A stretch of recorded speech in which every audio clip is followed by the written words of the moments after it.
সামান্য ব্রত তো এটি নয়। শ্রী ভগবান শ্রীহরি নারায়ণ যখন স্বয়ং করেন, স্বয়ং একাদশী থেকে উত্থান একাদশী অব্দি 4 মাসের একটি ব্রত হয়, তার নাম চাতুর্মাস্য ব্রত। হরিভক্তি বিলাসে শ্রী গোপাল ভট্ট গোস্বামীপাদ হয়সিদ্ধ পঞ্চরাত্র গ্রন্থের উদ্ধৃতি দিয়ে বললেন, চাতুর্মাস্যম জন নর ব্রতম কথা শ্রবণম ইতি জীবনম যাকে বৎসায়তি জগো যোনি জায়তে নিশ্চিত নারদ। স্বয়ং ভগবান শ্রীহরি নারদকে বলছেন, শোনো নারদ, যে 4 মাস ভগবান নারায়ণ স্বয়ং করেন, এই 4 মাসের মধ্যে যে ব্যক্তি হরিকথা শ্রবণ, ভগবত অর্চন, একাদশী আদি ব্রত নিয়ম করে কোন বিধি, কোন তপস্যা, কোন সুচিতা, কোন পুণ্য কর্ম ছাড়া জীবনযাপন করে, সেই ব্যক্তি মৃত্যুর পর অবশ্যই পশু হয়ে জন্মাবে, তির্যক যোনি যায়। তির্যক যোনি মানে পশু যোনি। এবারে চাতুর্মাসের নিয়ম পালন করা গৃহস্থদের পক্ষে খুব কঠিন। সন্ন্যাসী মাত্রেই চাতুর্মাস কর্তব্য। ভগবান রামচন্দ্র যখন বনবাসে ছিলেন, তখন তিনি চাতুর্মাস করেছেন। স্বয়ং মহাপ্রভু দক্ষিণ ভারতে গিয়েছেন, সেখানে চাতুর্মাস করেছেন। প্রত্যেক বছরই শ্রীমন মহাপ্রভু চাতুর্মাস করেছেন। 24 বছর সন্ন্যাস কাল, প্রত্যেক বছর এই চাতুর্মাস ব্রতের যে নিয়মাবলী, সম্পূর্ণ নিয়মাবলীকে গ্রহণ করে পালন করা গৃহস্থদের পক্ষে অতি কঠিন। শাস্ত্র বললেন কঠিন, কঠিন কর্ম গৃহস্থরা করতে পারবে না। যদি না করে তাহলে তো তির্যক জনিতে যাবে, পশু হয়ে যাবে। তাহলে কি কোনো উপায় নেই? বললেন উপায়। কি উপায়? না, 4 মাস যদি না পারো, শেষ মাস চাতুর্মাস। চাতুর্মাস শুরু কবে হবে? আষাঢ় মাসে রথযাত্রায় জগন্নাথ রথে পুনরাবর্তন করার পরে যে একাদশী করে, তার নাম স্বয়ং একাদশী। এই স্বয়ং একাদশীর দিনে একাদশ রঙ্গকল্পে চাতুর্মাস শুরু হয়। আর যারা এই একাদশ রঙ্গকল্পে মানে একাদশীতে চাতুর্মাস কোনো কারণে ধারণ করতে পারলেন না, অক্ষম, ভগবান বললেন তার জন্য আমি আবার ছাড় দিলাম। এই একাদশীর পরে একটা পূর্ণিমা আছে, সেই পূর্ণিমার নাম গুরু পূর্ণিমা। স্বয়ং একাদশীর পরে পূর্ণিমা। এই আষাঢ় পূর্ণিমা থেকে তুমি পৌর্ণমাস্য কল্পে চাতুর্মাস শুরু করো। যে পূর্ণিমায় শুরু করবে তার চাতুর্মাস সমাপন হবে রাত পূর্ণিমায়। বললেন সেখানেও পারলাম না, কোন কারণে বাধা পড়ে গেল। আমরা তো অলস ঘুরে, আমাদের তো অলসতার শেষ নাই। এই সমস্ত অলসতা ভগবত ভজনে এসে উপস্থিত হয়। অন্যত্র কিন্তু আমাদের অলসতা দেখা যায়, কিন্তু ভগবত ভজনে অলসতাটা একবারে বিলক্ষণ রূপে পরিস্থিত হয়। যেমন বৃষ্টি পড়ছে, কেউ বললো হরিকথা শুনতে যাবে না, আজ আর যাবে, কিন্তু সেই লোকটা ওই দিন যে পরনিন্দা পরকথা শুনবেই, সেই লোকটা ওই দিন যে টিভি সিরিয়াল দেখবেই, সেই লোকটা ওই দিন খাবেও, শোবেও, তার দিনচর্যাতে কোনো পরিবর্তন হবে না। শরীর খুব খারাপ, জ্বর হয়েছে, শুয়ে আছি, উঠতে পারছি না, জব আজকে আর করবো না। জব তুমি করবে না, খাবার খাবে না, তো ওটা ঠিকই। সাধুগণ বলে যতদিন ভোজন করতে পারবে ততদিন ভজন করো। ভোজন যেদিন ছেড়ে দেবে সেদিন ভজন ছেড়ে দেবে। যতদিন ভোজন করতে পারবে, খেতে পারবে, ততদিন কৃষ্ণ নাম না, কারণ কোন দিন তোমার শেষ দিন তুমি নিজেও জানো। সেই রূপে আমরা অলস পুরে ভগবান দয়াময় কৃপা সিন্ধু দয়া সিন্ধু, তিনি বললেন যদি পূর্ণিমাতে না করতে পারো তাহলে আষাঢ় মাসে যে সংক্রান্তি করবে। এই যে সংক্রান্তি কি করে, এই সংক্রান্তি কি এমনি এমনি করে না, ওই ইংরেজি ক্যালেন্ডারের মতো জানুয়ারি ফেব্রুয়ারি করে আমাদের ক্যালেন্ডার নির্ধারণ হয় না। দেখবেন জ্যৈষ্ঠ মাস সচরাচর 32-এই পড়ে, 31-এ জ্যৈষ্ঠ মাস খুব কম পড়ে। আবার পৌষ মাসের দিকে যখন আসবেন তখন পৌষ মাস 29 দিনে হয়ে যায় বাংলা মাস। আর বাংলা অনুযায়ী আমরা চলি, বাঙালি আমরা বাংলা অনুযায়ী চলি। এইরকম হয় কেন জানেন? প্রত্যেক মাসে একটা করে রাশিতে সূর্যদেব অবস্থান করে। যেমন মাঘ মাসে সূর্যদেব মকর রাশিতে অবস্থান করে, ফাল্গুন মাসে সূর্যদেব কুম্ভ রাশিতে অবস্থান করে। 12টা মাসে 12টা রাশি। যে দিনকে সূর্যদেব বা যে দিনের মধ্যে সূর্যদেব রাশি থেকে অন্য রাশিতে গমন করে সেই দিনটাকেই সংক্রান্তি বলে। সূর্য রাস সংক্রমণে কি সংক্রান্তি? সূর্য যেদিন রাশি সংক্রমণ করে, সংক্রমণ মানে অতিক্রমণ, আক্রান্ত করে মানে রাশি থেকে অন্য রাশিতে ধরে, একটাকে ছেড়ে একটাকে ধরে, সেই দিন সংক্রান্তি হয়। সেই হিসেবে গণিতাগারগণ গণনাগারগণ সংক্রান্তি নির্ধারণ করেন। সেই হিসেবে দিনস্পঞ্জিকা, যাকে আমরা ক্যালেন্ডার বলি, তার তৈরি। এই রূপে আষাঢ় মাসে সংক্রান্তিতে সূর্যদেব কর্কট নামক রাশিতে গমন করেন। এই সূর্যদেব যেদিন কর্কট রাশিতে গমন করলেন সেদিন আষাঢ় সংক্রান্তি, ওকে কর্কট সংক্রান্তিও বলে। এই কর্কট সংক্রান্তি থেকে শুরু করে একবারে কার্তিক সংক্রান্তি অবধি সংক্রমণ কল্পে 4 মাস। তাহলে একাদশ কল্পে, পৌর্ণমাস কল্পে আর সংক্রমণ কল্পে 3টে দিন নির্ধারণ করে দিলেন যে এটা না পারলে ওটাই ধরবে, ওটা না পারলে ওটাই ধরবে। এবার মানুষজন বললেন ঠিক আছে, কিন্তু 4 মাস ধরে সংযম রক্ষা করা, 4 মাস ধরে বিভিন্ন আহারকে বর্জন করা, খাদ্যজাত দ্রব্যকে বর্জন করা, এই সমস্ত বর্জন করে সন্ন্যাসীর মতো জীবনযাপন করা খুব কঠিন। চৈত্র মাসে গাজনের সময় কয়েকজন শিবের ভক্ত হয়, ওই 12-13 দিন শিবের ভক্ত হয়েই তাদের অবস্থা খারাপ হয়েছে। তারা বলে প্রচুর কষ্ট হচ্ছে, অনেক সমস্যা, একবার ফলাহার করতে হয়, আদি আদি অনেক নিয়ম। এবার 4 মাস যদি ওই কাজ করতে বলা হয় কি অবস্থা হবে? এবার করবে? কেউই করবে। ভগবান বললেন বেশ, যদি 4 মাস না পারো তাহলে 1 মাস করো। শেষ মাস কার্তিক মাসটাকে অন্তত পক্ষে ব্রতের আকারে গ্রহণ করে, যেমন তুমি ব্রতরূপে পালন করো, ব্রতের দিন খাদ্যজাত দ্রব্য গ্রহণ করা হয় না, তেল সাবান মাখা হয় না, তেমনি 1 মাস তেল সাবান মাখবে না, 1 মাস সংযমে থাকবে, অভিজ্ঞান গ্রহণ করবে, ভূমিতে শয়ন করবে, মঙ্গলারতি দর্শন করবে, হরিকথা শ্রবণ করবে, রাধা দামোদরের কীর্তন করবে। এখানেও মানুষ বলে অত কিছু পাওয়া পারবো না, বললে বেশ তাহলে 2টো কাজ 3টে কাজ অবশ্যই করবে। 3টে কাজ করতে সবাই পারবে, একটুখানি যদি চেষ্টা করো এমন কিছু কষ্ট হবে না। 3টে কাজ কি? বললেন একটা কাজ হলো দীপ দান, প্রদীপ দান করতে পারে, এটাতে এমন কিছু কষ্ট নাই। একটুখানি প্রদীপে ঘি নিয়ে রাধা দামোদরকে দেখাবে।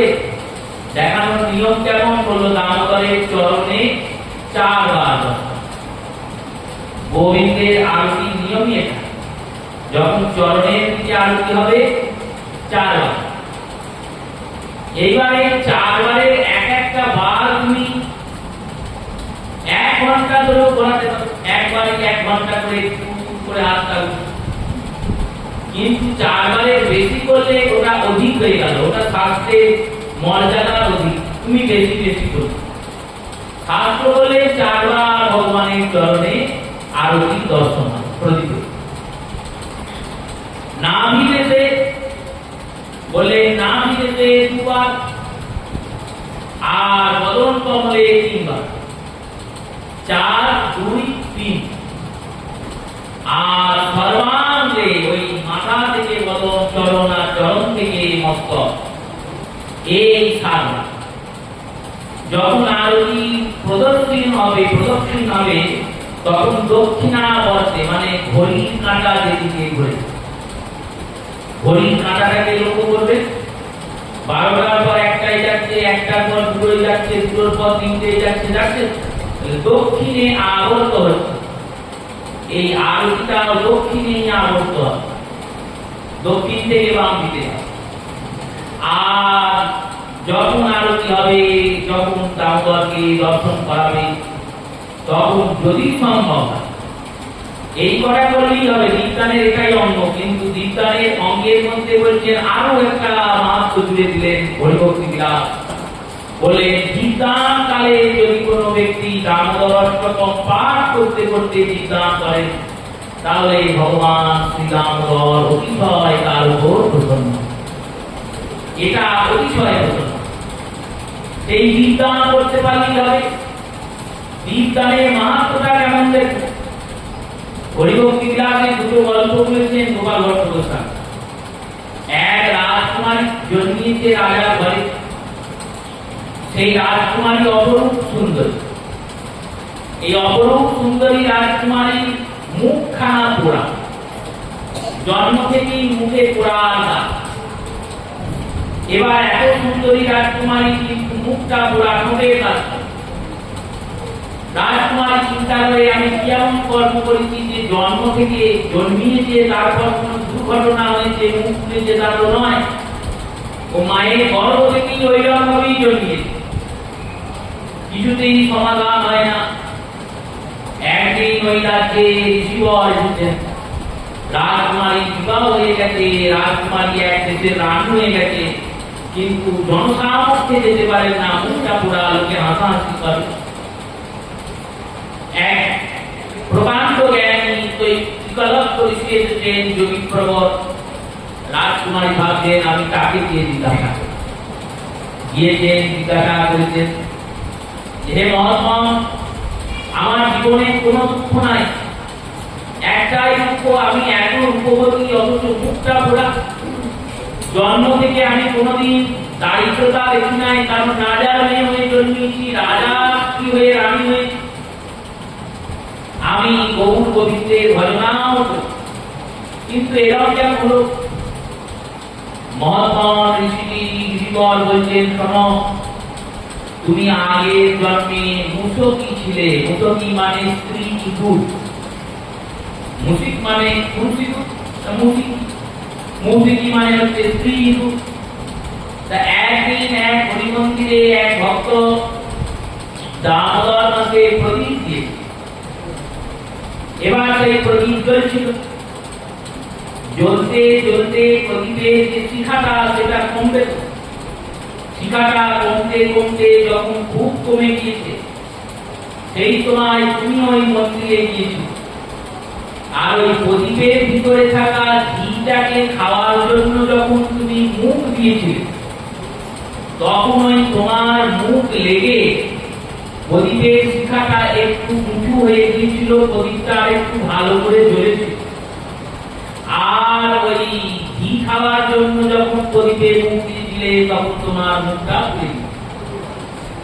এই করে তুমি যেই না বেরিয়েছো, অমনি একটা মালজার মানে বিড়াল, বিড়াল তোমাকে ধরেছে, আর তোমার নিধন হয়েছে, তোমার ওই জন্মে শেষ হয়ে গেছে, তুমি মরে। মরার পর যখন জমালয়ে জীবাত্মা গিয়েছে, ইঁদুরের জীবাত্মা গিয়েছে, যমরাজ বলছে এই ইঁদুর হয়েছে, কিন্তু একটা ভালো কাজ করেছে কি কাজ? বলল দামোদরের উদ্দেশ্যে প্রদত্ত প্রদীপকে জ্বালাতে সাহায্য করেছে, তাই এ পরের জন্মে রাজকুমারী হয়ে জন্মাবে। ভগবানের উদ্দেশ্যে নিভে যাওয়া প্রদীপ একটা ইঁদুর জ্বালিয়ে দিয়েছিলেন বলে ইঁদুরটা রাজকুমারী হয়ে জন্মেছে। এতটা বড় মাহাত্ম্য বিজ্ঞানী। আবার বলছেন এক জায়গাতে প্রদীপের মালা রয়েছিল, প্রদীপের মালা মানে পরপর সারি সারি প্রদীপ। সেখানে একজন ওই প্রদীপ থেকেই কটা প্রদীপ জ্বালিয়ে দিয়েছিলেন। এই জ্বালিয়ে দিয়েছিলেন বলে ভগবান শ্রীহরি মৃত্যুর পর তাকে নেওয়ার জন্য রথ পাঠিয়েছেন যে দামোদর মাসে তুমি আমার দীপদান করতে পারোনি, কিন্তু দ্বীপ থেকে দ্বীপ জ্বালিয়ে দিয়েছে। এইরকম দীপদানের মাহাত্ম্য এই মাসে। এই দীপদানটা সবাই আমরা করতে পারবো। আর একটু যদি সময় বের করি তাহলে এক মাস ধরে হরিকথা শুনতে পারবো। এটার জন্য বেশি পরিশ্রম করতে হবে না, বেশি ত্যাগ করতে হবে না, একটু সময় ত্যাগ করলেই হবে। বলে এটাও যদি করতে না পারো, তৃতীয় কর্ম রাধা দামোদরের কীর্তনটা তো করতে পারবে। এই তিনটে কর্ম করলেও ভগবান শ্রীহরি নারায়ণ দামোদর তোমার উপর প্রসন্ন হবে। তো কেন প্রসন্ন? যারা করবেন না তাদের উপর কি প্রসন্ন হবেন না? বললেন না, তা নয়। যারা করছেন না তারাও ভগবান, যারা কৃষ্ণ ভক্ত তারাও কৃষ্ণের, যারা কৃষ্ণের অভক্ত তারাও কৃষ্ণ। কারণ কৃষ্ণ একত্র ভগবান। আমরা পূর্বদিন ভগবান শব্দের অর্থ আস্বাদনের প্রচেষ্টা করি। সেই ভগবান কৃষ্ণের সবাই, কিন্তু যারা করছেন কর্মগুলো তারা ভগবানের কৃপা। কৃপা পাবেন মানে আপনি যদি ভাবেন আমি গোবিন্দের উদ্দেশ্যে গিয়ে প্রদীপ দিলাম, তাহলে গোবিন্দ আমার কাঁচা বাড়িটা পাকা করে দেবে, কৃপা হবে। আমার অর্থ বৃদ্ধি হবে, যশ বৃদ্ধি হবে, সংসারের মঙ্গল হবে, সন্তানদের বিবাহ হবে, আমার শরীর ঠিক থাকে, এগুলো কৃপা নয়। কারণ এগুলো তুমি যদি পাওয়ার হও এমনি পাবে, আর যদি না পাওয়ার হও কিছু করেই পাবে না। এগুলো আমরা নিজেদের কর্মফল নিজেরা খাচ্ছি, কেউ দেয় না, ভগবান নিরপেক্ষ। তাহলে কৃপাটা কি পাবে? শ্রী ভগবানের মহাজন ভগবান বলছেন এই দামোদর হতে দীপদান করলে, কৃষ্ণ কথা শুনলে, কৃষ্ণ নাম করলে তুমি ভগবানকে প্রাপ্তি করার যে টিকিটটা, যেমন টিকিট ছাড়া কোথাও উঠলে, ট্রেনে যদি আপনি টিকিট ছাড়া ওঠেন তাহলে টিকিট ধরলেই নামিয়ে দেবেন। টিকিট ছাড়া অনেক জায়গায় প্রবেশ অধিকার পাওয়া যায়। টিকিটটা পাওয়া গিয়েছে মানে প্রবেশ অধিকার দিতে বাধ্য। টিকিট আছে, প্রবেশ হবে। তেমনি ভগবানকে পাওয়ার টিকিট হচ্ছে ভক্তি মহারানী। এই কৃষ্ণ ভক্তিটা তুমি পাবে, এটাই ভগবানের কৃপা। কৃষ্ণ ভক্তি পেলে তবে তো কৃষ্ণকে পাবে। যদি কৃষ্ণ ভক্তি না পাও কৃষ্ণকে পাবে কি করে? তাই এই তিনটি কর্মের আর সবসময় প্রচেষ্টা করতে হয়, এই তিনটি কর্ম এই মাসে পালন করা। সেই ভগবান দামোদরের করুণায় আমরা হরিকথা শ্রবণে রত হয়েছি। পূর্বদিন শ্রীমদ্ ভাগবতের দশম স্কন্ধের প্রথম অধ্যায়ের তৃতীয় শ্লোক, ৩ নম্বর শ্লোকের আস্বাদনের চেষ্টা হয়েছে। চতুর্থ শ্লোকে শ্রী পরীক্ষিত রাজন প্রশ্ন করছেন, নিবৃত্তে পরমাণ পদ্যোস্মান ভীমরতঃ উত্তম শ্লোক গুণানুবাদ পুমানো বিরজতে বিনাশক সুধাপ্যঃ। পরীক্ষিত রাজন বলছেন, যারা সংসার বাসনাবিহীন নারদাদি মুক্তগণ, এই মুক্তগণ যে উত্তম শ্লোকের কথা শুনেও আনন্দিত হন, বিষয়গণ যে কথা শুনে শান্তি পান, আর ভক্তগণ যে কথা শুনে ভক্তি পান, কৃপা করে সেই কৃষ্ণ কথা আমাদের আস্বাদন করান। কারণ কৃষ্ণ কথাই কথা, বাকি সব বৃথা ব্যথা। কৃষ্ণের কথা শুনে কে কি পাবে? প্রথমেই যারা বিষয়ী ব্যক্তি, দিনরাত দুঃখে জর্জরিত, তাপে জর্জরিত, পদ্মপুরাণ বললেন সচ্চিদানন্দ রূপায় বিশ্বোৎপত্ত্যাদি হেতবে তাপত্রয় বিনাশায় শ্রীকৃষ্ণায় ভূয়ঃ নমঃ। সচ্চিদানন্দ স্বরূপ যিনি, যিনি বিশ্বের উৎপত্তির কারণ, বিশ্বোৎপত্ত্যাদি হেতবে, সেই তিন তাপ নিবারণকারী, তাপত্রয় বিনাশায়, তিন তাপ নিবারণকারী। যখন ব্যাসদেবের লেখনীতে লিখছেন সচ্চিদানন্দ রূপায়, যিনি সচ্চিদ আনন্দ স্বরূপ, বিষয়গণ বলেন তিনি সচ্চিদানন্দ, তাতে আমার কি? আমার তো কিছু নয়। তিনি ভগবান, তাতে আমার কি? আমার লাভ কি হলো? বলে উনি সচ্চিদানন্দ শুধু নন, বিশ্বোৎপত্ত্যাদি হেতবে, বিশ্বের উৎপত্তির কারণ। যেমন তোমার উৎপত্তির কারণ হচ্ছে পিতার মাতা, পিতা মাতা দ্বারাই তো তুমি জন্মিয়েছ। সেই কারণে পিতা মাতা শ্রদ্ধা করছো, ভক্তি করছো, সম্মান করছো, পিতা মাতা লালন পালন করছো। কেন? না তার দ্বারা তুমি জগতে এসেছো। তাহলে তার দ্বারা যদি তুমি জগতে এসেছো, সেই কৃতজ্ঞতা জ্ঞাপনের জন্য পিতা মাতাকে শ্রদ্ধা সম্মান করো। এই জগৎটা যার দ্বারা এসেছে তাকে সম্মান করতে হবে না? বিশ্বোৎপত্ত্যাদি হেতবে। মালিককে যদি তুমি সম্মান করো, মালিকের যে মালিক তাকে তো সম্মান করতে হবে। তুমি তোমার মালিককে দেখতে পাচ্ছ, কিন্তু মালিককে দেখতে পেলে না, তার মানে এটা তো নয় যে শুধু মালিককেই সম্মান করবো, মালিকের মালিককেও করতে হবে। তোমার পিতা মাতার শ্রদ্ধা পূজা সম্মান যেমন করতে হবে, তেমনি জগতে পিতা মাতা ভগবান তাকেও পূজা করতে হবে। বললেন তাকেও আমার লাভ কি হবে? এইবার ব্যাসদেব আমাদের লাভটা শেখাচ্ছেন, বলছেন তাপত্রয় বিনাশায়। তুমি চিন্তাতে জ্বলছ তো, শরীরে জ্বালা, সংসারের জ্বালা, দুর্ঘটনার জ্বালা, দৈহিক তাপ, ভৌতিক তাপ, দৈহিক তাপ, এই তিন তাপকে নিবারণ করতে পারে একমাত্র ভগবান শ্রীকৃষ্ণ। সেই কৃষ্ণকে আমরা প্রণাম করি।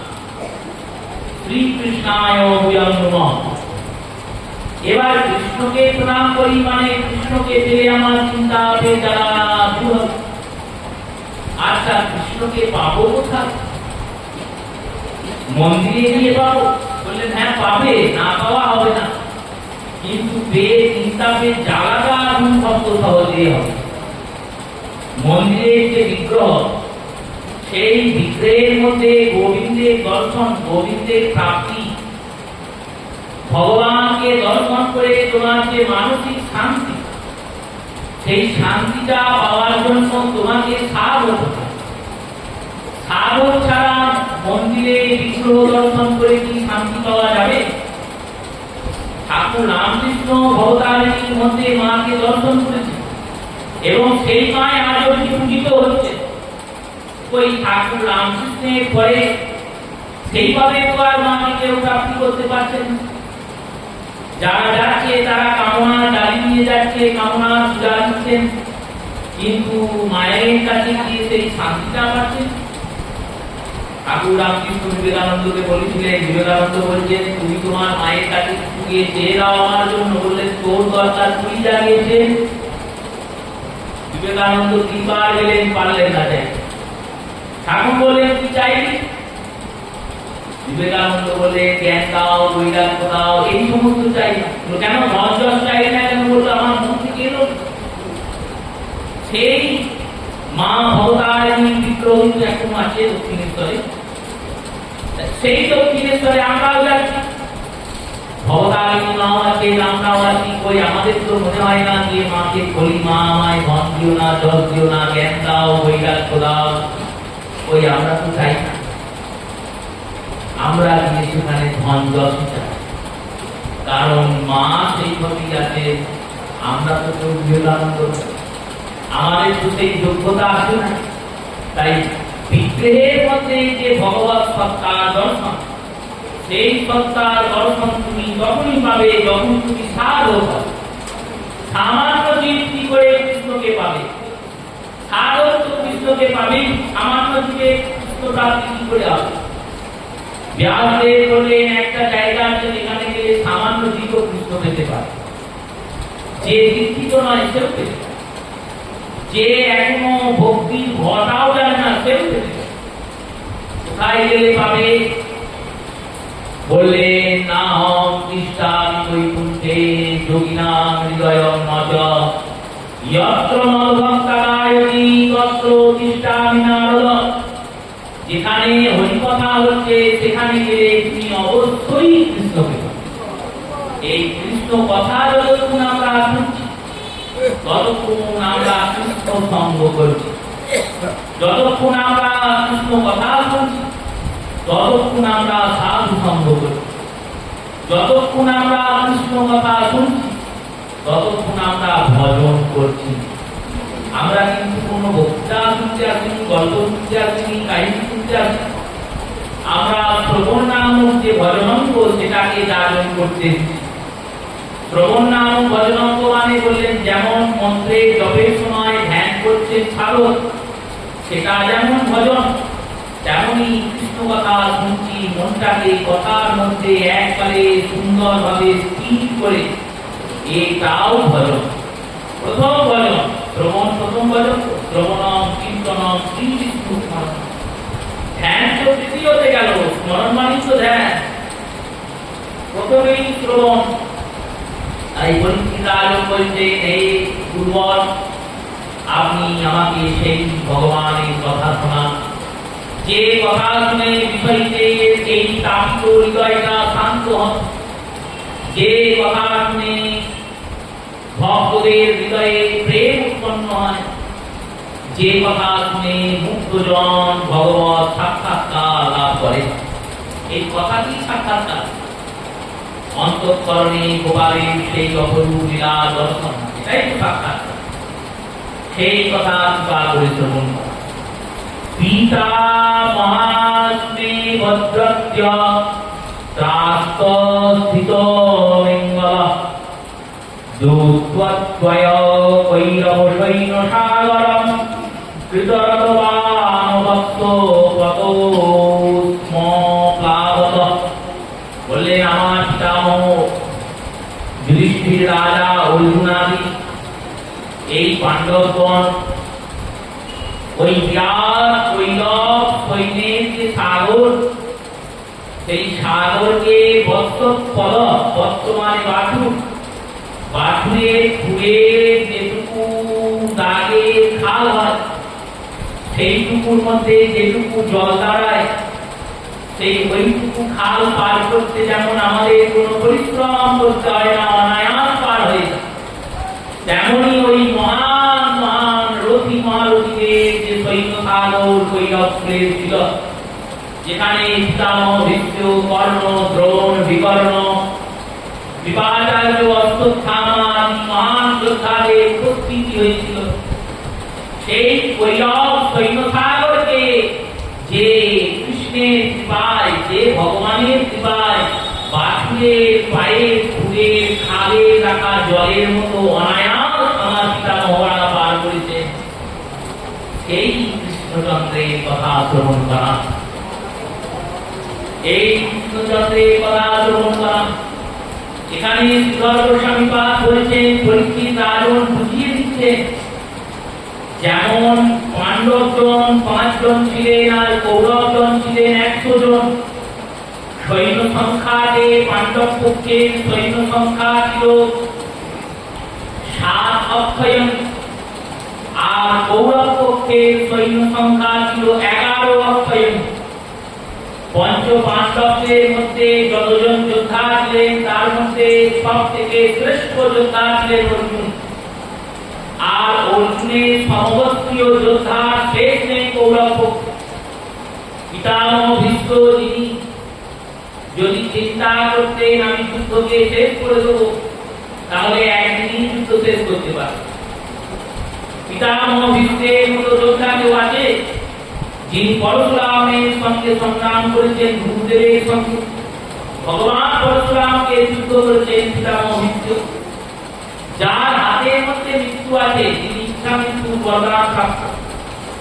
এইরকম মহান মহান মহারথীদের, এই মহান মহান মহারথীদের হাত থেকে ভগবান তাদের রক্ষা করেছেন। কুন্তী দেবীকে ভগবান বলেছেন, জানো কুন্তী দেবী জিজ্ঞাসা করেছেন এই যুদ্ধের ফলাফল কি হবে? যুদ্ধ স্থির হয়ে গেছে। ভগবান বলে, দেখো যখন ঝড় ওঠে তখন বড় বড় গাছরা উল্টে পড়ে যায়,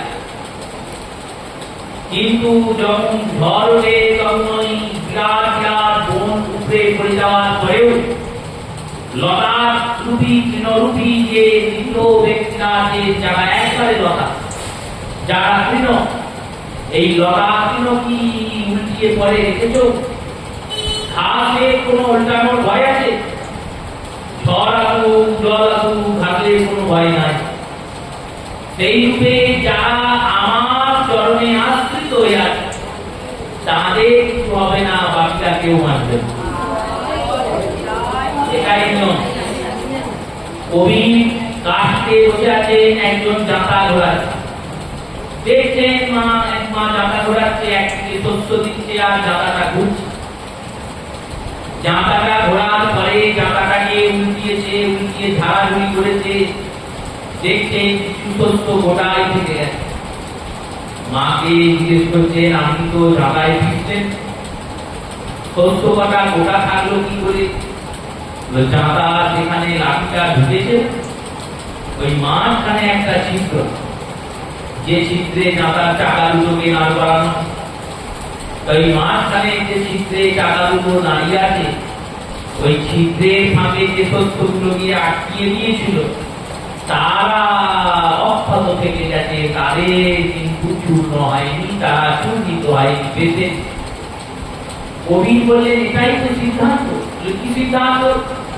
না মায়া দেবী যাঁতা কলে সবাইকে পিস, এই যাঁতা কলে সবাই পিসে চূর্ণ হয়ে যাবে। চূর্ণ মানে ভস্ত হয়ে যাবে, মানে ছাই হয়ে যাবে। সে এলাম আর গেলাম, কিছুই আর হলো।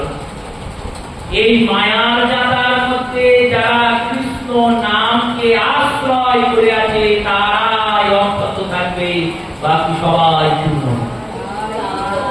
এটাই সিদ্ধান্ত।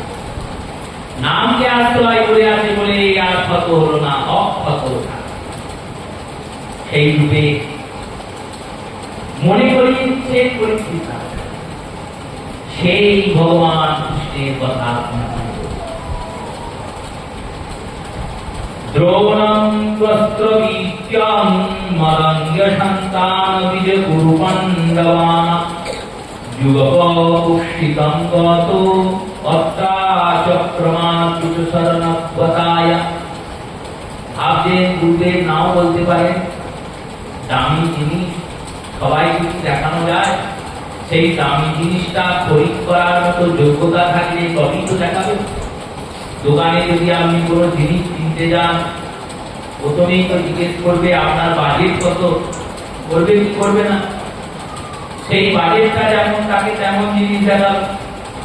এইবার যদি আপনি বলেন আপনার দোকানে যা আছে সব বের করুন, আমি দেখবো, আপনি যা বলবেন তাই নিতে পারেন, তখন দামি জিনিস দেখানো শুরু করবে। তখন কি আর আমাদের মতো কম দামি জিনিস দেখাবে? কেন? পুরো আপনার বাজেট বেশি, তাহলে আপনাকে ভালো জিনিস দেখাবে।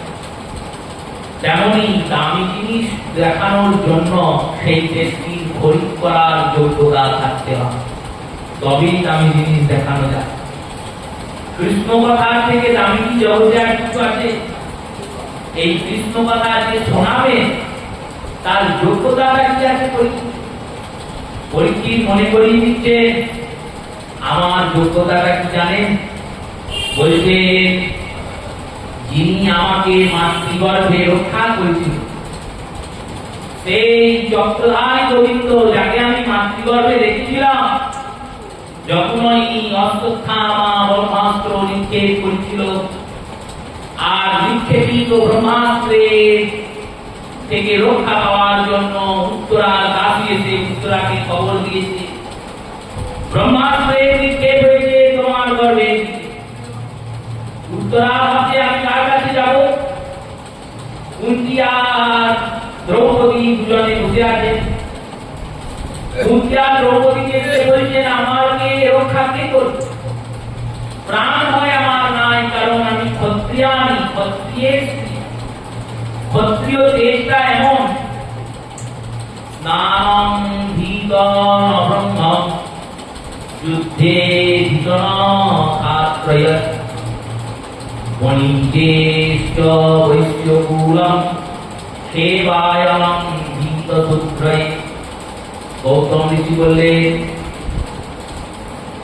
ব্রাহ্মণ কখনো স্নানকে ভয় করে, জলকে কখনো ব্রাহ্মণ ভয় করে না, স্নানের কোনো ভয় ব্রাহ্মণের নাই। ব্রাহ্মণকে যদি বলে যে রাত 12টায় স্নান করতে হবে, তিনি রাত 12টা বেজেও স্নান করে নেবেন, কারণ তারা সবসময় সুবিধার জন্য স্নান করছে। স্নান না করলে তো দেহ শুদ্ধ হয় না। এই অর্চনা কর্ম তারা করছেন বলে তাদের মধ্যে জলকে ভয় নাই, স্নানকে ভয়। ক্ষত্রিয় কখনো যুদ্ধকে ভয় করে না, কারণ যুদ্ধ করার জন্যই তো ক্ষত্রিয়। আর ব্যবসাকে কখনো বৈশ্য ভয় করে না, যে ব্যবসায় লাভ হবে না ক্ষতি হবে, ব্যবসা হবে লাভ হবে ক্ষতি হবে না। তেমনি সেবাকে কখনো শূদ্ররা ভয় করে না, কারণ সেবা কখনো শূদ্র। এই চতুর্বর্ণের যেমন কর্ম, সেই অনুযায়ী ক্ষত্রিয়ের স্ত্রী উত্তরা শুদ্ধ ক্ষত্রিয়। উত্তরার পিতা বিরাট রাজন, তিনিও ক্ষত্রিয়। উত্তরার মাতা তিনিও ক্ষত্রিয়, শুদ্ধ ক্ষত্রিয় বংশ উত্তরার জন্ম। উত্তরা দ্রৌপদীকে আর কুন্তীকে বলছেন আমি মরাকে ভয় করি না, মৃত্যু ভয় আমার নাই। ব্রহ্মাস্ত্রের নিক্ষেপ হবে, আমি মরে যাবো, কি করতে যাচ্ছি? কিন্তু আমি চিন্তা করছি গোটা কৌরব কুলে একজন নেই বেঁচে যে কৌরব বংশকে রক্ষা করবে। একমাত্র আমার গর্ভে যিনি আছেন তিনি কৌরব কুলের শেষ সন্তান। এই এত বড় যুদ্ধটা হওয়ার পরে পঞ্চপাণ্ডব ধর্মকে প্রতিষ্ঠা করার পরে ধর্মরাজ যে সিংহাসনে বসবেন, সেই সিংহাসনে ধর্মরাজ যুধিষ্ঠিরের পরে কে বসবে? কারণ গোটা বংশে আর কেউ থাকবে না, কোন পুত্র কোন পৌত্র কোন প্রপুত্র বেঁচে না। তাই আমার যিনি গর্ভের বালক তিনি কৌরব কুলের উত্তরসূরি, তার চিন্তা আমি করছি। কার কাছে গেলে আমি রক্ষা পাবো? মহাপরাক্রমশালী ভীমের কাছে যাব? মহাধনুর্ধর অর্জুনের কাছে যাব? দ্রৌপদী বললেন ওরা কিছু করতে পারবে, কারণ ওরা যদি করতেই পারত তাহলে যেদিন আমাকে সভাতে বস্ত্রহরণের জন্য দুঃশাসন ডেকে নিয়ে গিয়েছিল, সেদিন কি ওরা অনেক কিছু করতে পারে? কেউ কিছু পারে না। আমি আমার প্রত্যক্ষ অনুভব থেকে বলছি, শোনো, কেউ কিছু করুক না করুক, কেউ রক্ষা করতে পারুক না পারুক, একজন তোমায় রক্ষা করতে পারবে, তিনি হলেন ভগবান কৃষ্ণ। তাই যদি তোমায় কারুর কাছে যেতেই হয় কৃষ্ণের কাছে যাও। কুন্তী বললেন সেটাও করতে হবে না, কৃষ্ণের কাছেও যেতে হবে। কৃষ্ণের কাছে যেতে হবে না, তাহলে কি করে জানবে সে আমি বিপদগ্রস্ত, রক্ষা করতে হবে? দেখো, কৃষ্ণ তোমার সব থেকে কাছে আছে। যে সব থেকে কাছে আছে তার কাছে আর কি করে যাবে? তুমি ভাবছো কৃষ্ণ অর্জুন ভীমের সঙ্গে যুদ্ধক্ষেত্রে আছে, তিনি যেমন যুদ্ধক্ষেত্রে আছেন তেমনি তোমার অন্তরাত্মাতে বসে আছেন। তুমি অন্তর দিয়ে ভগবানকে ডাকো, ভগবান সেখান থেকেই তোমায় রক্ষা করবে। কৃষ্ণ কৃষ্ণ মহাবাহু দর্শিতাং মম, হে মহাবাহু তুমি আমায় রক্ষা করো। ভগবান এলেন, চক্রকে গর্ভের উপর স্থাপনা করলেন, ব্রহ্মাস্ত্রের সব চক্রের মধ্যে লিপ্ত হয়ে গেল। আর নিজে চারিদিকে কৌমুদী নামক গদা নিয়ে পরিক্রমণ করছেন। আর গর্ভের মধ্যে সেই চেতনাবান জীবরূপী পরীক্ষিত, তিনি দেখছেন এক অতি সুন্দর মনোহর ব্যক্তি, তিনি কৌমুদী নামক গদা নিয়ে আমায় রক্ষা করছে। পরীক্ষিত রাজন সুখদেবকে ওটাই বলছে, বলছেন হে মহারাজ, হে গুরুদেব, যিনি আমায় গর্বে রক্ষা করেছেন আপনি তার কথা বলুন। কারণ আপনি ভাবতে পারেন যে আমার কৃষ্ণ কথা শ্রবণের যোগ্যতা নাই, কিন্তু যোগ্যতা আছে। কেন না কৃষ্ণ আমায় রক্ষা করেছে, অতএব আমি কৃষ্ণের সেদিন থেকেই হয়েছে। যেদিন থেকে আমি তাঁর হয়ে গেছি, তাই তাঁর কথা শোনার যোগ্যতা আমার হয়েছে। বীর্যাণি তস্য অখিল ভোজত্রবল পুরুষকাল প্রদক্ষতো মৃত্যু মৃত্যুঞ্চ মায়া মনুষ্য বিদ্বান। সেই অদ্ভুত বীরত্বের অধিকার ভগবান কৃষ্ণ, যার কথার এত শক্তি যে কৃষ্ণ কথা শ্রবণকারী মৃত্যুকে পর্যন্ত পরাভূত করে দেয়, সেই অমৃত প্রদানকারী গোবিন্দের কথা অমৃত আমায় দান করুন। অমৃত প্রদানকারী মৃত্যুকে কথা বারণ করে দেয়। যিনি কৃষ্ণ কথা শুনছেন তাহলে কি তিনি মরবেন না? বললেন না না, মরবেন বটে, সবাই মরবে, কেউ বেঁচে থাকবে না। জাতস্য হি ধ্রুব মৃত্যু ধ্রুব জন্ম মৃত্যুস্য চ তস্মাৎ পরিহার্যতে ন শোচন্তি অর্জুনা। এ অর্জুন, জন্ম যদি সত্য হয়, মৃত্যু আরো বড় সত্য। মানুষ জন্মিয়েছে মরার জন্য, তাই মৃত্যু হবেই।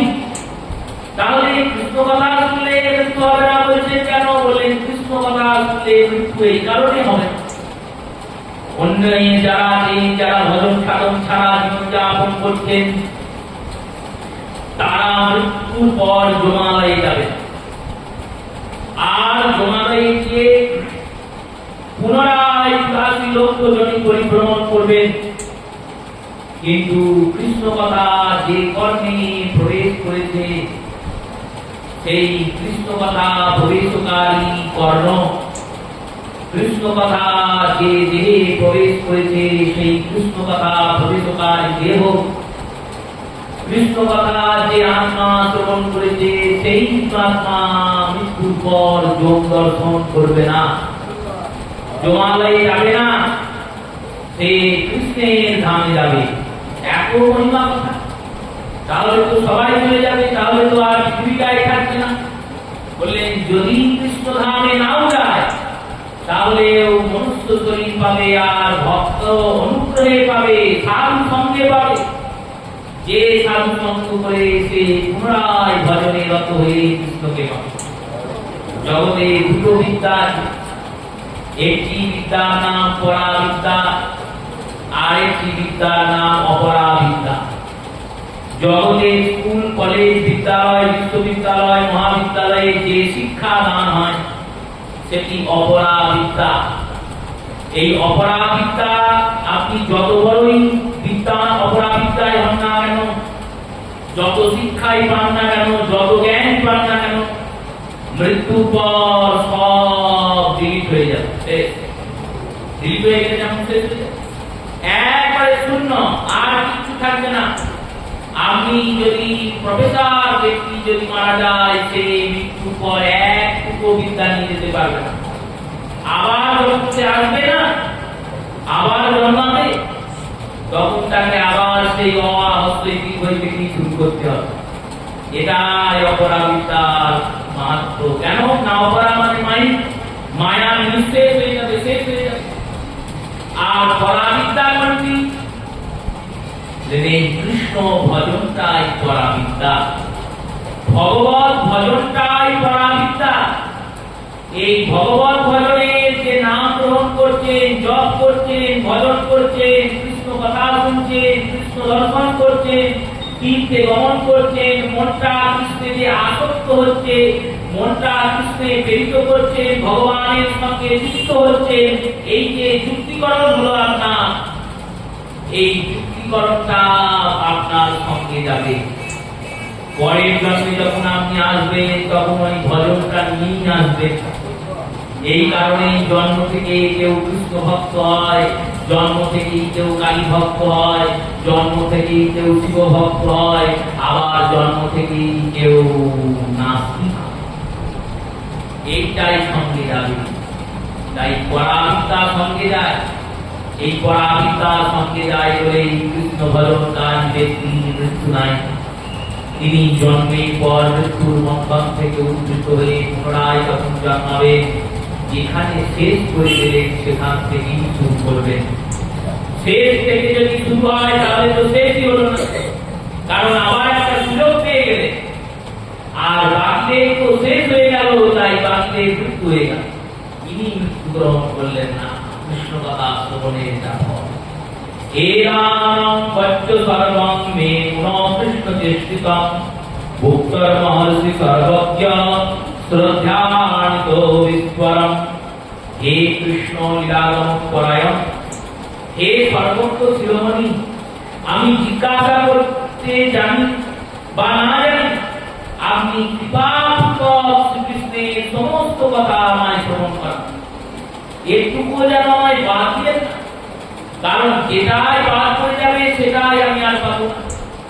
যে রসটা দান করার জন্য আপনি এসেছেন, যদি মনে হয় যে আমি অধিকারী তাহলে দান করুন, যদি মনে হয় নানা অধিকারী নয় তাহলে দয়া করে দান করুন। অনেক সময় আমরা দয়া করে যে অধিকারী নয় তাকেও দান করি, তো সেই রূপে পরীক্ষিত বলছেন আমি যদি অধিকারী হই তাহলে তো দান করবেন। যদি মনে হয় যে না এই কৃষ্ণ কথা শ্রবণের যোগ্য হয়েছে, এর মধ্যে পাত্রতা, এই পাত্রতা যে ভক্ত একে কৃষ্ণ কথা শোনানো যায়, তাহলে আমি সেই কৃষ্ণ কথা শোনাই। যদি মনে হয় না না এখনো ভক্ত হয়নি, এখনো একে কৃষ্ণের কথা শোনানোর মতো এর যোগ্যতা হয়নি, তাহলেও আপনি দয়া করে আমায় এই কৃষ্ণ কথা কেন বলছেন পরীক্ষিত? শ্রীধর গোস্বামী পাদ বলছেন পরীক্ষিতের মধ্যে একটা ব্যাকুলতা। এই ব্যাকুলতাটা দুরকমের। এক প্রেমযুক্ত ব্যাকুলতা, কৃষ্ণকে ভালোবাসেন তো, তাই কৃষ্ণের কথা শোনার জন্য উদ্গ্রীব হয়ে আছে। এই উদ্গ্রীব হয়ে আছেন বলে ব্যাকুল ভাবে আকুল ভাবে চাইছেন যে কৃষ্ণের কথা যেন আমি শুনতে পাই। আর একটা ব্যাকুলতা কেমন বললেন, আর একটা ব্যাকুলতা এইরকম, তিনি চিন্তা করছেন আমার হাতে তো আর বেশি দিন সময় নেই, 7 দিনে ব্রহ্মসাপগ্রস্ত হয়ে আমি বসেছি, 3 দিন মতান্তরে 4 দিন পার হয়ে গেছে। কোন আচার্যগণ সিদ্ধান্ত করেছেন 3 দিন পরে ভাগবতের 10ম স্কন্ধে সূচনা হয়েছে, কোন আচার্য বলেছেন 4 দিন পরে 10ম স্কন্ধ সুখদেব সূচনা হয়েছে। সেই 3 দিন বা 4 দিন পার হয়ে গেছে, আর হাতে 3-4 দিন মাত্র সময়। এই সময়টা বৃথা দিলেই হবে, এই সময়টা আমাকে কৃষ্ণ কথা শুনতে হবে। কারণ কৃষ্ণের কথা শুনলে যতক্ষণ আমি কৃষ্ণ কথার রস আস্বাদন করব, ততক্ষণই আমি কৃষ্ণ সঙ্গ করব। এই কৃষ্ণ সঙ্গের লোক তাই প্রশ্ন করছেন, বলছেন হে প্রভু আপনি বলুন যে কিভাবে ভগবান কৃষ্ণ এই যদুবংশে জন্মালেন। সুত গোস্বামী পাদ বলতে শুরু করেছে, সুত উবাচ এবং নিসম্য ভৃগুনন্দন সাধু পাদম বৈশাখিক ভগবান বিষ্ণুরাত প্রাতর্য কৃষ্ণ চরিতম কলি কল্মষম প্রভুত ভাগবত প্রধান। সুত গোস্বামী পাদ বলে এইরকম এত সুন্দর শ্রোতাপীঠ, এত সুন্দর প্রদত্ত উৎকর্ষিত শ্রোতাপীঠ, তখন তিনি বলতে শুরু করলেন। শুনতে রসিকতা করে বিশ্বনাথ চক্রবর্তী পাদ বলছেন যে খেতে ভালোবাসে তাকে খাওয়াতেও ভালো লাগে। এইবার তিনি ভালো রন্ধন করতে জানেন, তিনি দেখছেন এই ব্যক্তি খেতে খুব ভালোবাসে, খাদ্যরসিক, তখন সে আনন্দ সহিত রান্না করছে বেশি করে, যাতে একে খাইয়ে তৃপ্ত করা যায়। তেমনি কৃষ্ণ কথার প্রতি তার লোভটা কতটা, এটা দেখছিলেন সুখদেব গোস্বামী পাদ, শুনছিলেন বসে বসে।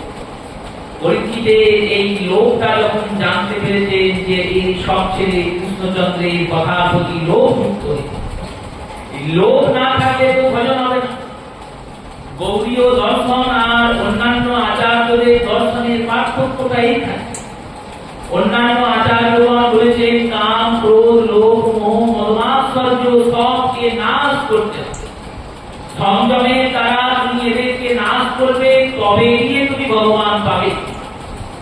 আর গৌড়ীয় আচার্য শ্রী ব্রহ্মভক্তি মহারাজ নরোত্তম দাস ঠাকুর বললেন নাশ করার দরকার নাই, না হয়ে গেলে ভজনটাও না হবে। কাম কৃষ্ণ সেবার মনে, ক্রোধ হরি বিদ্বেষ জনে, লোভ সদা কৃষ্ণ কথা প্রসঙ্গে, মদ দাস্য অভিমানে, মোহ সাধু সমাগমে, ইন্দ্রিয়ে যুক্তে পরিগততা। বললেন কাম কৃষ্ণ সেবার মানে কৃষ্ণ সেবাতে কামকে নিযুক্ত করো। ক্রোধ হরি বিদ্বেষ জনে, ক্রোধ যদি থাকে হরি বিদ্বেষ জনকে ক্রোধ করো। হরি বিদ্বেষ জনকে ক্রোধ করো মানে এটা নয় যে হরি বিদ্বেষ জনকে ধরে মারো। আমরা মহাপুরুষদের কথা বুঝতে পারি, বুঝতে না পারার ফলে কি হয়, কথাটা তিনি একভাবে বলছেন আর আমরা একভাবে গ্রহণ করে ফেলি। যেমন ধৃত প্রসঙ্গে গতকাল ঠাকুর রামকৃষ্ণের একটা কথা ছিল, যতমত ততমত। এই কথাটা উনি বলেছেন ধর্মীয় দর্শনের জন্য, যে যত ধর্মের যে জাতি চালনা করছে গন্তব্য সেই একটাই পরমাত্মা। যার যেমন মত হতে পারে, তন্ত্র মন্ত্র যন্ত্র বৈষ্ণব শাক্ত শৈব, এক একজনের এক এক রকম ভাবনা, সবার মতটাই ঠিক এইভাবে বলেছে। কিন্তু সেটাকে একটা চোর নিয়েছে ধরে আর বলছে আমি চুরি করি, আমার মতটাও ঠিক, যত মত তত পথ। তেমনি এই ক্রোধ হরি বিদ্বেষ জনে মানে কি, ক্রোধ করো মানে যারা কৃষ্ণ ভাবে না তাদের সঙ্গে ঝগড়া করো, মারামারি করো, তাদেরকে ধরে মারো না।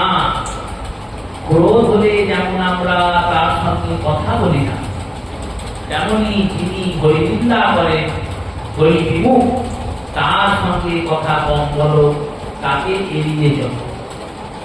কেন বলো? দুটো লাভ আছে। প্রথম লাভ, ভগবত নিন্দা শ্রবণের অপরাধ থেকে তুমি নিজে বাঁচবে। কেউ কৃষ্ণকে খুব তারে নিন্দা করে, সেই নিন্দাকারী ব্যক্তির সঙ্গে যদি কথা না বলো, তার সঙ্গে খুব না জানিয়ে কথা না বলো, তাহলে তিনিও আর নিন্দা করলেন না, তোমার কানে সেই নিন্দা ঢুকলো না, তুমি অপরাধ থেকে বাঁচবে। দ্বিতীয় লাভ কি করলো? সেই লোকটা দুদিন তিন দিন পর জিজ্ঞাসা করবে কি হয়েছে, কথা বলিস না কেন? তখন তাকে তুমি বললে তুই কৃষ্ণ নিন্দা করিস, তাই আমার কথা বলতে ভালো লাগে। এইবার সে পরিবর্তন তো হতে পারে যে ওই লোকটার সঙ্গে কথা বলতে গেলে তাহলে কৃষ্ণ নিন্দা আমায় বন্ধ করতে হবে। সাধুর রাগে অনেকে ভক্ত হয়ে, সাধু যখন ক্রোধ করে, ক্রোধের দ্বারা অভক্ত ভক্তে পরিণত। তাই ক্রোধ হরিবিদ্বেষ জনে, হরিবিদ্বেষকারীর প্রতি ক্রোধ করে। আর লোভ সদা কৃষ্ণ কথা প্রসঙ্গ। লোভ কোথায়? বলল কৃষ্ণের কথাতে লোভ, কথা প্রসাদে লোভ। দেখুন ভালো করে বুঝে নিন, আজকে অনেক জন কম এসেছে তো তাই একটু ভালো করে বলছি। কথা প্রসাদে লোভ, কিসে বললাম? কথা প্রসাদে, কথার প্রসাদে নয়। কিন্তু কৃষ্ণ কথায় যে প্রসাদটা পাবো ওটাই লোভ বলে হবে। কথার যে প্রসাদ, কথাটা যে লোভ থাকে, প্রসাদ তো পাবো সেটা তো থাকবেই, কিন্তু তার আগে যে কৃষ্ণ কথাটা শুনলাম ওইটাতে লোভ থাকে। কৃষ্ণ কথা প্রসন্ন। মদ আর অভিমানে, অহংকার যদি করতে হয়, মদ মানে অহংকার। বলেন কিসের অহংকার করবো? না আমরা রাধা রানী নিত্য দাসী, এই অহংকার করবো। হে রাধা রানী আমরা তো তোমার নিত্য দাস, হে বহু সুন্দর আমরা তো তোমার নিত্য দাস। এই দাস্য অভিমানের অহংকার, আমরা যাত্রার দাস নয়, যিনি জগৎপতি তার দাস। এই লোক কৃষ্ণ কথা প্রসঙ্গে পরীক্ষিত পৃথিবীতে লোক আছে বলে সুখদেব গোস্বামী পাদ বলতে শুরু করলেন।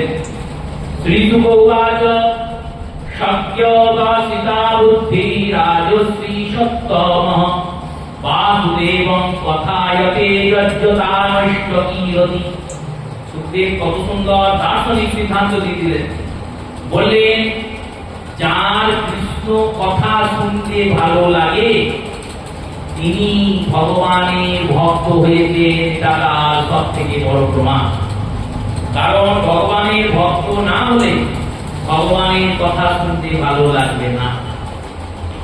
সাগরিতা বুদ্ধি রাজর্ষি সপ্তম, সম্বোধন করছে পরীক্ষিতকে রাজর্ষি বলে। তুমি রাজা হতে পারো, কিন্তু তোমার ঋষির মতো শুদ্ধ বুদ্ধি হয়েছে, তোমার হৃদয়ে আর বিষয়ের মলিনতা নাই। তাই তো কৃষ্ণ কথা শোনাতে তোমার রুচি জেগেছে। নামে রুচি, কৃষ্ণ কথায় রুচি এমনি এমনি জাগবে না। কখন জাগবে বললো, যখন আমাদের বুদ্ধির মধ্যে বিশুদ্ধ ভাব আগমন করবে।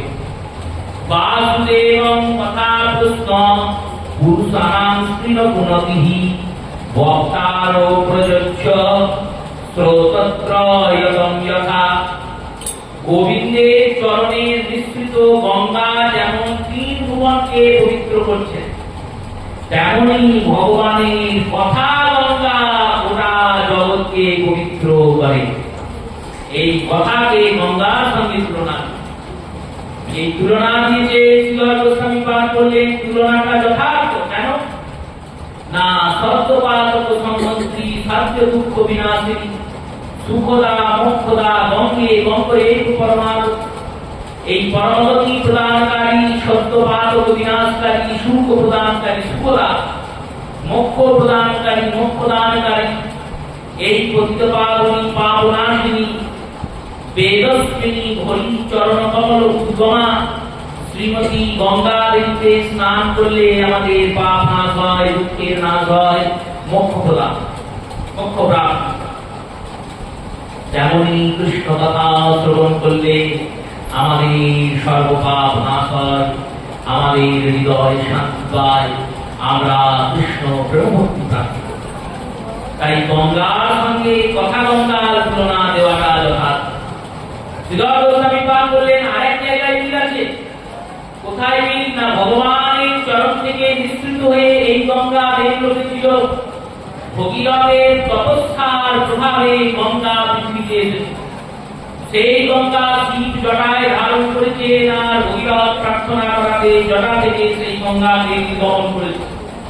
তেমনি এই ভাগবতীয় কথা গঙ্গা ভগবানের চরণ থেকে যেমন এই গঙ্গা উৎপন্ন হয়েছে, তেমনি ভগবানের মুখ থেকে এই ভাগবতীয় কথা গঙ্গার উৎপাদন।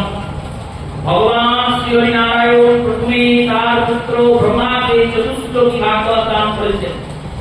ব্রহ্মা সেই ভাগবত দিয়েছেন নারদকে, আর নারদ দিয়েছেন ব্যাসদেব। ব্যাসদেব তার পুত্র ও শিষ্য সুখদেবকে দিয়েছেন এই কথা গঙ্গা। কিন্তু পরীক্ষিত ভগীরথের মতো যদি না চাইতেন তাহলে কি আমরা পেতাম? তাই ভগীরথের জন্য যেমন আমরা ভাগীরথীকে পেয়েছি, পরীক্ষিতের জন্য আমরা ভাগবত পেয়েছি। কত সুন্দর এই সিদ্ধান্ত করছেন বৃন্দাবন ঠাকুর চৈতন্য ভাগবতে। চারিবেদ দধি ভাগবত নবনীত মন্থিলেন সুখদেব পাইলেন পরীক্ষিত। চার বেদ দধি, আর দধিকে মন্থন করলে কি হয়? বললো মাখন নয়, মনি নয়। এই চারি বেদ দধি ভাগবত নবনীত। ভাগবত হলেন নবনী, ভাগবত হলেন মাখন। তো মাখন কি করে বেরোবে? কাউকে না কাউকে তো মন্থন করতে হবে। মন্থিলেন সুখদেব, স্বয়ং সুখদেব এই চার বেদ দধিকে নিগম কল্পতরু গলিত ফলম একই শ্লোকের মঙ্গানুবাদ। নিগম কল্পের বিশিষ্ট গলিত ফল চার বেদ নিগম। এই বেদরূপী বৃক্ষের সেই বিশিষ্ট রূপে গলিত ফল ভাগবত, যেটাকে মন্থন করলে শ্রী সুখদেব আর পাইলেন পরীক্ষিত। পরীক্ষিত মহারাজ পেলেন। দুই জায়গায় মিল দেখালেন তো? বিশ্বনাথ চক্রবর্তী পাল বললেন এক জায়গায় অমিল আছে। তুলনা যথার্থ, গঙ্গার সঙ্গে কথা গঙ্গার তুলনা, কিন্তু একটা জায়গায় একটু অমিল আছে। বললো কি অমিল? গঙ্গাতে স্নান করলে আপনি পবিত্র হবেন, কিন্তু গঙ্গায় যদি আপনি ডুবে যান তাহলে মরে যাবেন। গঙ্গায় চান করতে গিয়ে ডুবে গেলে কি হবে? মরে যাবে। আর ভাগবত গঙ্গায় যদি একবার ডুবে যান তাহলে আপনি পড়ে যাবেন আর মরতে হবে, তাহলে আপনি উদ্ধার গেলেন আর মরতে হবে। এই ভাগবত গঙ্গা যদি কেউ একবার ডুবতে পারে, এই কথা গঙ্গায় যদি কেউ ডুব দিতে পারে, কথা গঙ্গাতে যদি কারোর মন একবার ডুবে যেতে পারে, ডুবে গেলে সে করে যাবে, সে আর মরবে না। এই ঠাট্টায় অমিল হয়ে গেল। কথা গঙ্গার আরেকটা মাহাত্ম কি? কথা গঙ্গা আমাদের অতি সুলভ।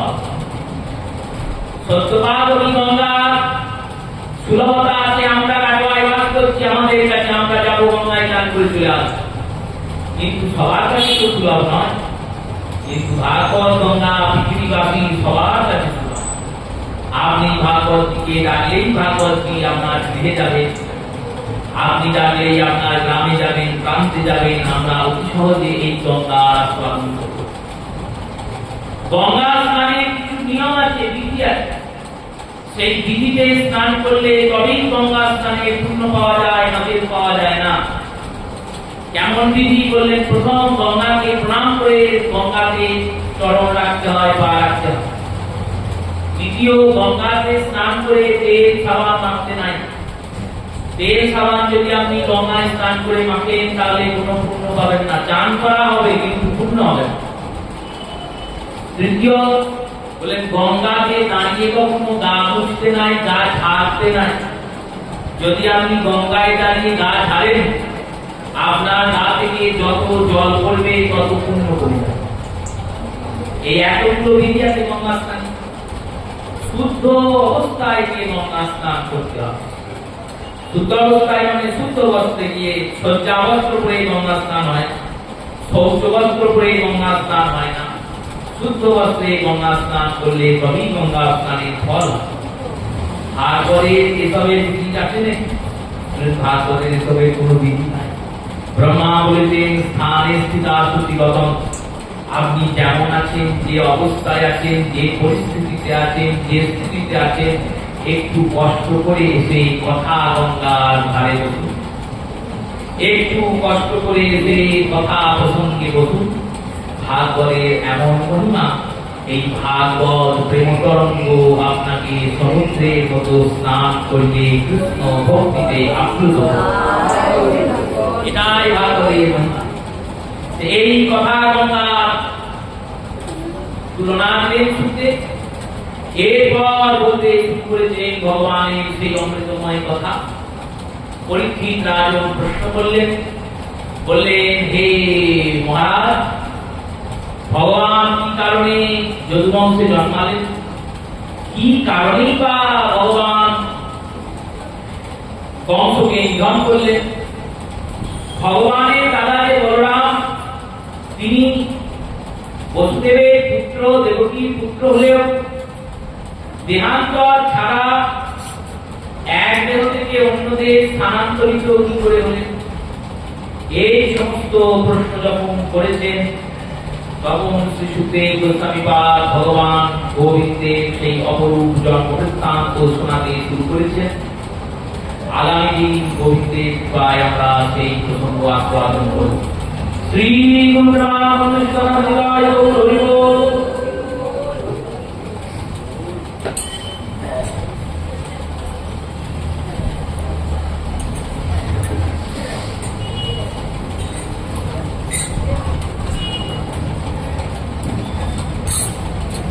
নমামি সচ্চিদানন্দ শ্রীকৃষ্ণ স্বরূপ, শ্রীগোকুলে বিরাজিত রসময় ভূ। নমামি সচ্চিদানন্দ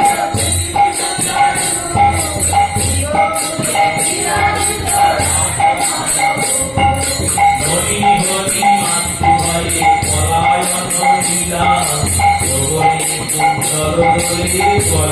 বনমালা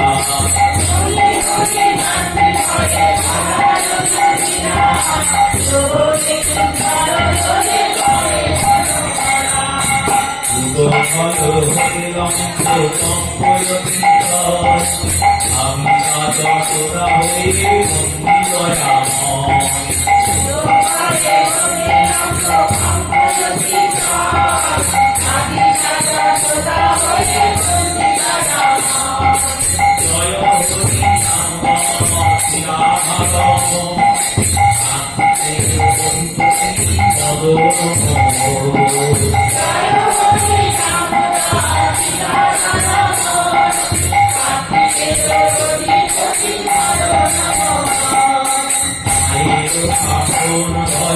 হরি দুই হাতে আপনি আনন্দ সাগরে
প্রধান ভক্তি ভক্তির মহত্ব প্রধান ভক্তি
নাকি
উঠে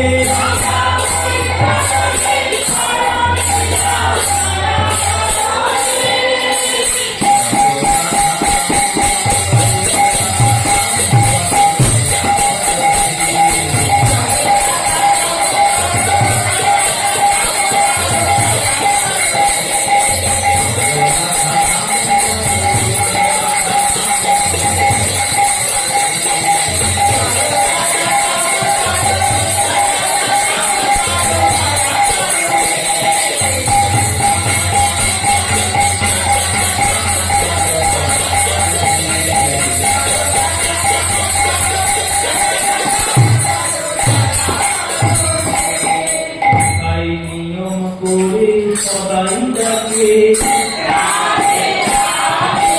শ্রাবণ মাসে যে ডাকে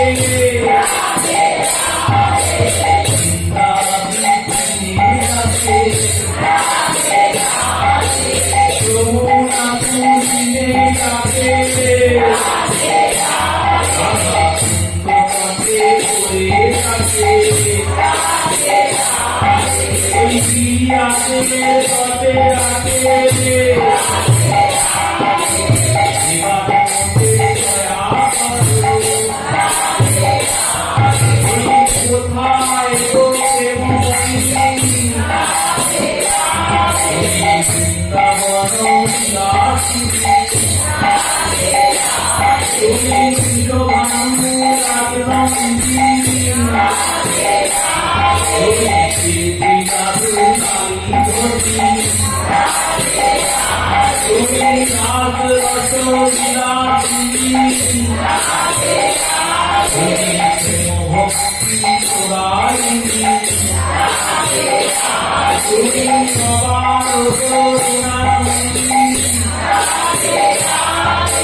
Oh